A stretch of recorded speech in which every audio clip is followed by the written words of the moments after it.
ভালো গিরিবাজ জাতের কবুতর চেনার উপায় আমাদের অনেকেরই জানা নেই। কবুতর পালন আমাদের দেশে বেশ জনপ্রিয় একটি পেশা। অনেকেই শখের বশে, আবার অনেকেই বাণিজ্যিক ভিত্তিতে কবুতর পালন করে থাকেন। আমাদের দেশে বেশ কয়েকটি জাতের কবুতর রয়েছে। এগুলোর মধ্যে অন্যতম হলো গিরিবাজ জাতের কবুতর। গিরিবাজ জাতের কবুতর চেনার উপায় কেউ কেউ জানেন না। চলুন আজকে জেনে নেই গিরিবাজ জাতের কবুতর চেনার উপায় সম্পর্কে। গিরিবাজ জাতের কবুতরের চোখ দেখতে অনেক উজ্জ্বল দেখাবে। এই জাতের কবুতরের চোখ রোদের দিকে ধরলে ছোট বড় হবে, অর্থাৎ জুমিং করবে। এই জাতের কবুতরের চোখের মণি এক জায়গায় স্থির থাকে না।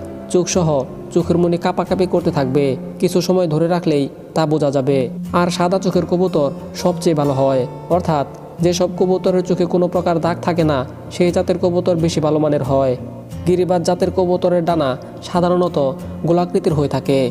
কোনো কোনো গিরিবাজ কবুতরের পাখা তলোয়ার কিংবা তীরের মতো দেখতে হয়।